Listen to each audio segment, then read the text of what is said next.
Mahilig din ba kayong tumulong mga karols? May cameraman o wala, para sa akin ay parehas lang. Basta ang importante, bukal sa iyong kalooban.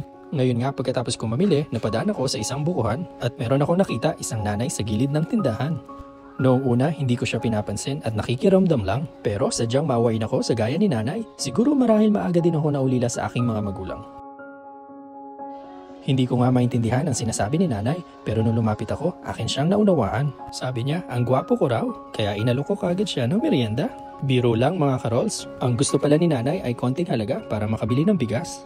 At aking ngang inabutan si nanay. Hindi na importante kung maliit o malaki ang aking ibinigay, basta ang alam ko, bukal ito sa aking puso at napakahalaga nito kay nanay.